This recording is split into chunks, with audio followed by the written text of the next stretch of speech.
Reactive Training Systems. Hey everyone, I just wanted to record a quick introduction for this week's podcast. This week I got to sit down with Alex and Andy Perzo from Das Gym in Vienna, Austria. If you're connected with me in any way, social media or otherwise, you'll know that I've been here by the time this comes out, I'll have been here for about a week. Been hanging out, lifting. We did a seminar earlier on last Saturday, and it went great. The gym is really epic. I mean, that's the only way that I can really describe it. And I mean that in the truest sense of someone who can appreciate all that iron culture has to offer. So anyway, since I'm here, I thought it would be really cool to sit down with Alex and Andy and talk about the gym, talk about training, just talk about the stuff that we like. So Alex, who's sitting in the middle, and I go back quite a ways to the 2013 World Championship. And his brother Andy is the founder of Intelligent Strength and the founder of Das Gym and all these things. So they've worked together on these projects over the years, and I've been fortunate enough to have been involved with them and deliver seminars and things like that. So anyway, without any further ado, I'll cut right to the podcast. It was a lot of fun, so I hope you guys enjoy it. Well, at least you're getting the squat together, yeah? Oh yeah. Yeah. Hopefully. Hopefully. Yeah. You and me both. We're both experimenting with some high bar squatting. Oh, you showed me some cues today. Well, I'm learning as I go as well. Yeah. So I was just sharing my excitement, but yeah, hopefully something works. But you had a PR today. I did, yeah. Yeah. So what was something that kind of stuck out to you? Go ahead, tell me how great the cues were. Oh, it's interesting then that if you have someone talking to you, it's actually different, or coaching you, it's actually different than when you just think for yourself about the movement. I mean, as I told you, you think you know how to do it, and you think you're doing it the way you know you're doing it, but you don't. Normally, for me, it's you are not really. How can I say this? Ehrlich? Honest, yeah. I'm not always honest to myself. Yeah. And so you think you're doing a knee break first, or just trying to keep your upper body as upright as possible, or just keep your spine tight and so on, and the muscles. But actually you don't, and nobody tells you. And if you see a video, you say, okay, this was the hardest one. Okay, this is the most form, the hardest one, or something like that. Yeah. But that shouldn't be that way. So I think it's very important that someone is just looking at you a little bit. So it's not that much that you need a coach, but you need kind of training partner who just wants you to get better too. Yeah. I mean, when you get the information and you get it from a guy who you know that he wants you to get better, and he knows one or two things about training, then it's completely different to if you just watch videos and think about the movement. I mean, yeah. Well, and it's important to point out too that you're not new at this. You've been doing this for kind of a while. Oh yeah, my first competition was, I think, it was 2009, so it's not that long. But at least 7 years. Yeah. So my training lasted since 15 years. I like that though. Maybe you guys see this too. You get people who come to the gym. How long have you been training? Kind of a while. 2 years, 2.5 years. That's not kind of a while. You're just getting started. Yeah. but yeah, I appreciate. But I think this coaching point is much easier in bodybuilding. Yeah. Because you feel it. You feel it in the right muscle. Then it's you do it right. Mm-hmm. So it's much more easier to be honest to yourself. Yeah. Because if I feel it in this part, it's right. No, it doesn't matter how I do it. It's right. Yeah. That's interesting because I don't have that experience. Yeah. So And so you used to be more strength focused, but now you're doing more bodybuilding. Absolutely, yeah. And I had to learn it again to feel the muscle again. So it's not so easy to relearn it. I bet. And I did it with a big contraction. I did a lot of big contraction and hold each end position for 5 seconds. And so you learn to feel the right muscle. Yeah. And then you turn to other exercises and other styles. So that has to be a big shift. What's the... I don't know. We, believe it or not, we did leg extensions the other day. First time for him. I mean, the hardest part for me is if you do strength training for 10 years, for example, and you learn your own technique in bench pressing, and then you want to do bench pressing for bodybuilding, you cannot do, for example, a guillotine press, which would be much more better for bodybuilding for your chest, because all your joints are used to for the strength training, and so you have to switch to different movements. So you've got to slowly build into it. Yeah. I know so Alex has had a quad injury, and he's been doing leg extensions to reactivate that muscle to get to where you can feel it contract again. And you're doing something similar where you you extend and hold it for 3 count. Actually, yeah. Sorry I was just thinking when I did it, I was just thinking 1, 2, 3. Hope this is over. 1, 2, 3. I hope this is over. And I did think about that at one point. Like, if I was trying to be serious about bodybuilding, I would have to try to put my mind in, really focus my attention on the contraction and making sure I'm getting the most out of every repetition. That's hard in a different way, and there's a lot of discipline involved with that. And I don't know. I just say that to say. I think you can explain it like that. Strength training is all about bringing a weight from point A to point B as easy as possible, as efficient as possible. Exactly. And bodybuilding is the opposite.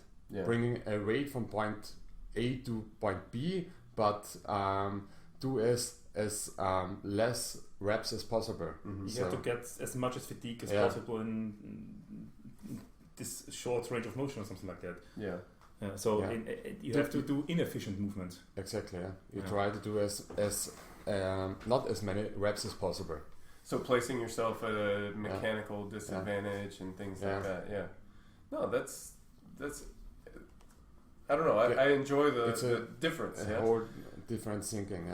So if you were to come back to more strength focused program, it would be very hard for me. I think so.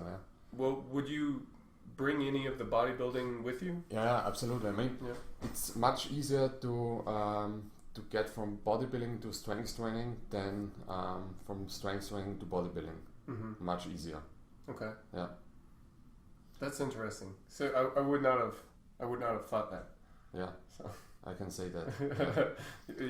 Normally, it's the way it kind of, I don't know if it's everywhere the same, but it's the way it is. I mean, most people start. Perhaps, I think so. I don't have some statistical things going on, but most people start strength training because of changing the way they look or something like that. So they begin a little bit with. They begin with bodybuilding and then perhaps they shift into powerlifting or weightlifting or something like that. Weightlifting it's different, but powerlifting or something like that. So perhaps it's kind of the natural way of some people beginning with bodybuilding focus training and then perhaps shifting a little bit. We began with, Andy and I began with kind of bodybuilding, but he switched to strongman training much earlier than I did. And now he's switching back for the last 2 years or something like that, or 3 years. And I just stay there. Try to get kind of gold medal or something like that. So Well, food is pretty good in general. This is what we talked about it yesterday. This is a kind of 24/7 thing they have to do. Yeah, absolutely. I think they have to put their energy on the whole day, and not to say that they are not focused on training. This is not the saying. Oh, but if you have a specific weight goal or RPE goal or rep goal or something like that, the focus is. I think the focus is a little bit more there because you're thinking more about the set. You can't think during the set that much. They have to think during the set. I mean, they have to think, okay, this is like water, attention, and so on, and come on. But they can go into the set, and if they are tired, no matter what, they just can do a leg extension. If I'm right. I think I have more opportunities during the day doing the right things more often, so I can do it with my supplements, with my meals, with my sleep, with my training, of course, with my posing routine, with my tan, with everything. You just have the set. And you said something that I think most people will miss, because I almost missed it, but you said you have more opportunities during the day to do the right thing. And how many people, I would have thought of it this way, would think of it as, I have more opportunities during the day to mess up. And it's a small difference in focus, a small difference in attitude, but I don't know, I think that's cool. That look at how many opportunities I have during the day to win versus, oh man, I hope I don't lose. That's cool. Anyway, I don't mean to interrupt your point, but I thought that was very cool. I think this is what happened when we opened the gym, or when I started training in school, actually, because there is the gym in our school, that you have. Which is a nice setup as well. It's one of the best setups in Austria. In the school. In the school that you teach at. So don't worry. You can just, like Andy said, you just can go there and like to collect trainings. I mean, you can collect them. Go in there and do one exercise. If you're tired, just do one exercise. Then go up, work a little bit, go down again, make another exercise. You collect it. Otherwise, if you go just once to the gym and you just can't do one because you're tired, okay, you just collected one. But that's a very important part, because now that we have a gym, you can just go whenever you feel it. I've noticed that just being here the last couple of days that. I go down there and I squat today. I went down and I squatted, and it went well. Someone was on the bench, so I came up here. I worked for a while. I went back down and I benched, and then you take another break, and so really like 3 smaller workouts just because you're right next to it all the time. Now at home, I have my office, but I have my gym is in the basement. But for some reason, having to go downstairs makes me not do that. But I don't know if it's maybe the environment here is different. I think it could be that perhaps you don't want to do that because you just have, if your wife is at home or your son is at home, I mean, it would be the same with me. So I'm living close to the school, so I could go train there every time, but it would affect my, the rest of your routine, the rest of my day too much, because my wife would say, okay, you're going again, or, can you just give me a 2 or 3 hour window when you work out and I can do something, and then we meet together. It's hard to do that at home. I mean, this is Andy, you were gonna say something. No, like the same. I remember in the past when I was in school or university, I always thought in summer holidays I wouldn't make the best gains ever, and it was the opposite. So when I have my daily routine with work and everything, the training is much better than if I have free time. And most people think it's so having some structure is important. Absolutely. Okay. And for example, last night I slept 2 hours or 3 hours, and I had my best workout today. So sometimes some days are definitely like that. And short that's what I was kind of talking about during the seminar a bit about, you know, athlete monitoring and watching out for, you know, doing too much. But it's easy for people, lifters, I think, to get caught up in how they feel today, right now. You know, I mean, if you're tired today, that's today. But if you've been rested for 2 weeks before this, I don't know if that's true for you. I know running a business is not relaxing, but you know, if you've been rested for, you know, a week or two before this, being tired today may not matter that much. Yeah. You know, so you train anyway. Now, if you are consistently tired for a long time and you have other things going on and it's causing recovery problems, maybe it makes us go to a different decision. Yeah. But all of those details are important. And it's important not to think too much about how we feel right in this moment today. Absolutely. Without thinking about the past as well. Yeah. You cannot say the workout will be a good workout or a bad workout before the workout. Yeah. You can say it after the workout. It was, or you can say it during the workout. Right. But sometimes, you know, it's best. Yeah. You feel very tired and everything is down in front of the first set, and after the third set, everything is very good. Yeah. And so this is a big problem because you can't find your, you know, it's different. There's no correlation, I think so. I don't think so either. You know, how you feel beforehand may not matter. But something you said to me on Saturday, I think, I have another friend who does something similar. He feels bad, not motivated to train, just wants to go home and sleep. I'll just do my warm-ups. If I still feel bad after my warm-ups, then I'll go home. Most of the time, after the warm-ups, you think, I'll do one set. You know, okay, so you do one set, and then you go, that wasn't too bad. Maybe I'll do more, you know, and so you finish that exercise. Okay, and you get into the rhythm and you do it, you know. On the other hand, if you do the warm-ups and you really do feel bad, then maybe try again tomorrow, you know. This if the is schedule a allows. Really important point. I mean, and some people miss that. You don't expect to be motivated before you start the workout. The motivation comes with, you know, with the workout. If I wait for my motivation for the workout or for the training, I would train 2 times a week. Then it would do nothing with that.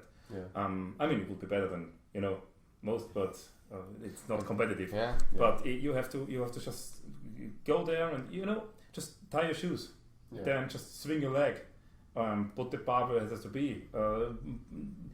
Try to squat down with a body weight. Oh, that's fine. Okay. And take the bar, squat with the bar. Okay, a little bit tired, but squat again with the bar. Put 20 kilograms on the bar, and so on and so on. And then finally you're at the working set.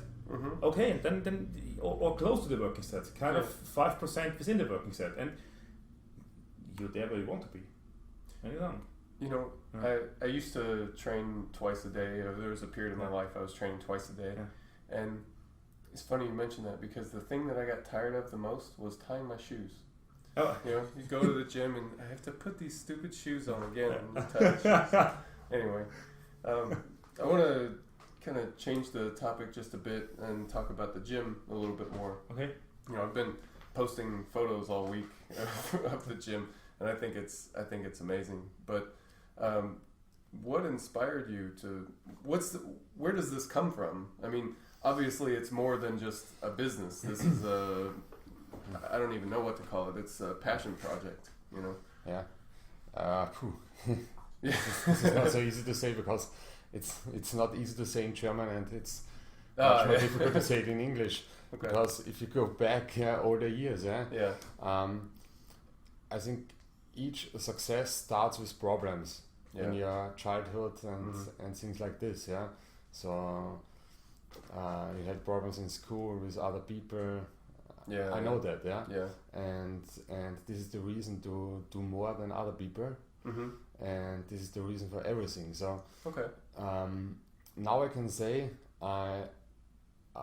it's very good to have these problems. You have to forget it now, but they had the right place. It created a passion. Absolutely, and this is the reason for everything. I wanted to be better than everybody else. And Was a gym always kind of on your mind? Like you wanted to build not just a gym, but the best gym kind of thing? Okay. When we do something, we want to do it the best way. We could, because if the gym will be a drama, for example, that will be absolutely no problem for me. If I know I gave everything I had, then it is no problem. But if there is just one thing I could do and I didn't because somebody's told me don't do it like that, then it is came over for me. So you have to give everything. Then it's no problem. It's just money. Sure. Well, I'll make sure to put in some photos and stuff like that in the podcast as well, so people who are just watching the podcast can see, what you're talking about. Yeah, man, it's really amazing. Like I've been to powerlifting gyms that are well equipped, that have good atmosphere. I've been to bodybuilding gyms that are well equipped, that have pretty good atmosphere. But something that puts, just all the iron sports you can think of together in one place and that has great atmosphere, and you guys have thought of like all these little things like the posing room for bodybuilding. It's a brilliant idea, and really to look at it, it doesn't take that much to do, and nothing. This was the cheapest room ever. It's nothing. It's such a good idea, and it's such a value, I would think, to people who are interested in that part of the iron sport. But strongman and weightlifting and grip and loaded carry and bodyweight calisthenics, and that's aside from the core. That's the equipment. That's very important. But but the side effects are the other things are the motivation and education. I think this is very important too. So you have to go in and think, oh fuck I can forget everything in my life, each problem, and I just have this motivation and this drive and everything. And you have to create these feelings. And this is very difficult, because this is the difference between a good gym and a very good gym.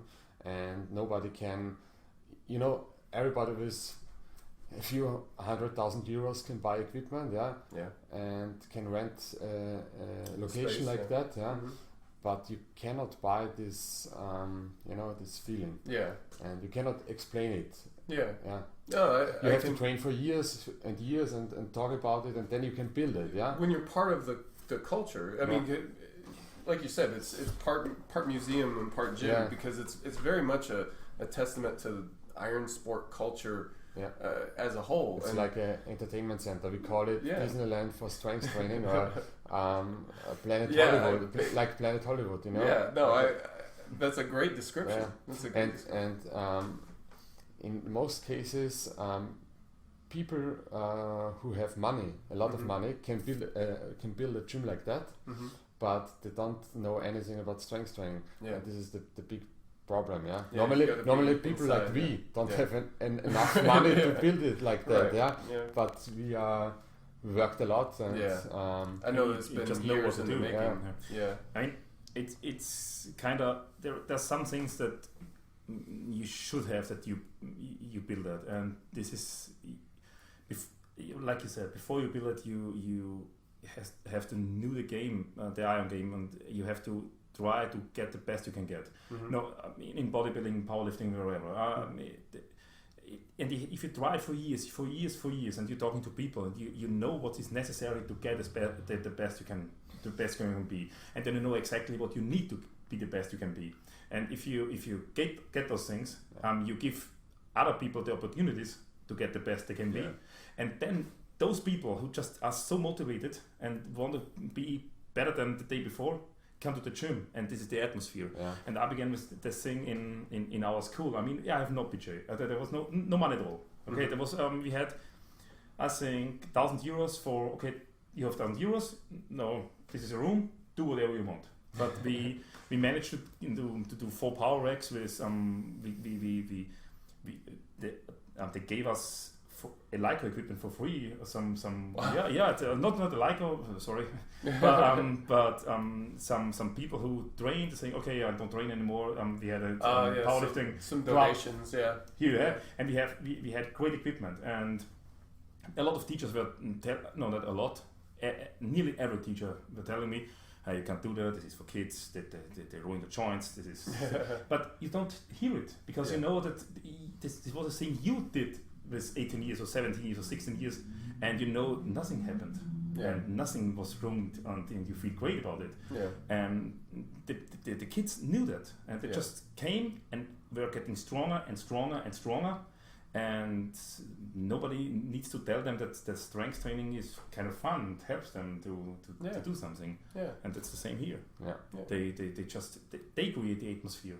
You just give them what they need to be the best they can be. That's it. So I think this is the most important part. I know that you guys have inspired me to put more effort into the atmosphere of the places that I train as well. So it's very cool. I was very much looking forward to coming and experiencing the gym, and I was definitely not disappointed. So I think that's about all the time we have. I'm sure that we could continue talking, but I don't want to make it too long. So thanks guys for sitting and chatting with me. Das Gym in Vienna, and Alex and Andy Perzel. I don't want to butcher the pronunciation because I would anglicize it a bit too much, I think. Perzel. This is English, so Perzel. Perzel. Okay. Well, again, thanks guys. Thanks everyone for watching. Thank you. See you guys next time. Reactive Training Systems.